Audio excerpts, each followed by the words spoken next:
All right, I figured since I was about to do it anyways, I'd document the process of making magnesium bicarbonate so you can see how it's done. First of all, we have a 2-liter bottle of seltzer water here.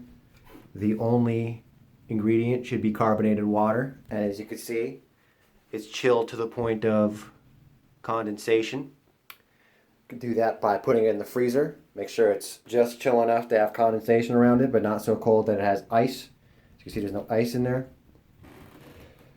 Of course, we have the milk of magnesia, generic. Doesn't have to be generic, it just needs to have the following properties.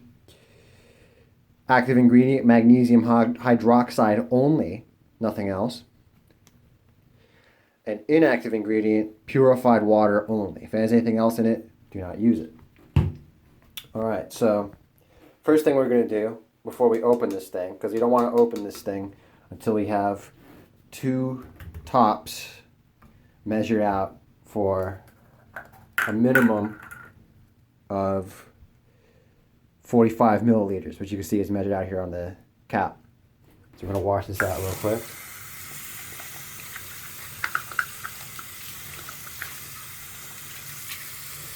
Alright.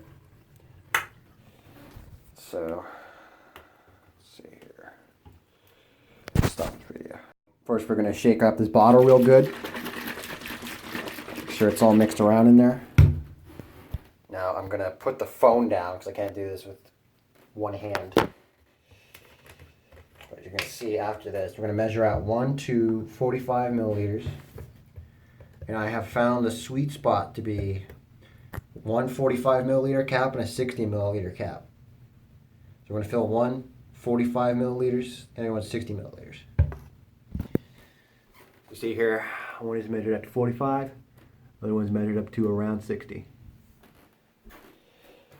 So the minimum is 2 45 caps, but I tend to go for 45 and 60 because that helps it bind better. So now we have 2 caps ready. We have a funnel which will help get the shit into the bottle. So now we're going to open it up and you're going to see all the carbonation is going to start going. That's our window of opportunity. We want to lose that carbonation because if we do, it's not going to, the milk of magnesia is not going to have anything to bind to. So first of all, open it up. Now we need to make room for our liquid because that's not all going to fit. You're just going to measure out a little bit here.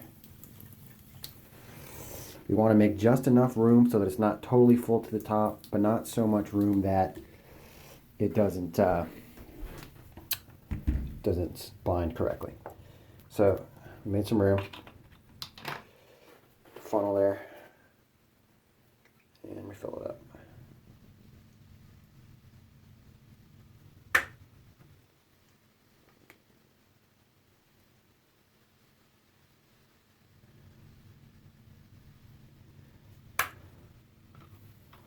All right. I'm gonna get that cap back on as soon as possible. Wash your utensils out. You don't get that crust on everything when you come back to it.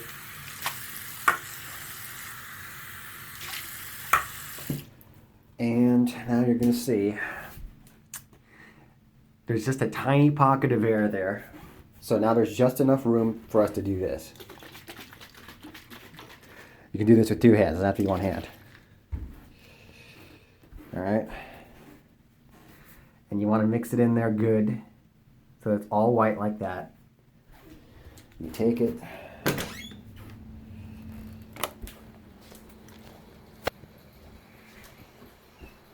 Put it in your fridge. You're going to revisit about every 30 minutes. Doesn't have to be an exact science, you just need to revisit it frequently so that what's going to happen is all of that white that's clearly mixed in there all around right now, it's going to fall to the bottom. It's going to become a white powder at the bottom. You're going to mix it up again so that it turns white again. You're going to do that over and over until it's all perfectly bound.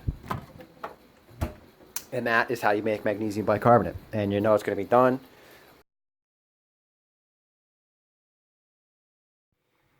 As you can see, just 30 minutes later, the water is perfectly clear, but that's not good because you look at the bottom here. You can see it's full of a lot of white residue. So we're going to shake it up again.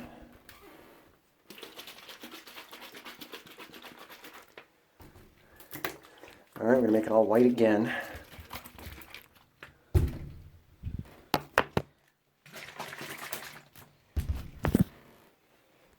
All right, now it's all white again. You do this, you rinse and repeat until it looks mostly clear. Then you open up the bottle, you taste it. If it tastes like seltzer water, that is, if you taste any carbonation, you messed up. If it tastes like it has no carbonation and it has a bit of a milky aftertaste, then it's ready to go. And I'll show you how to drink this when it's ready. All right, this is the state you want to get it to.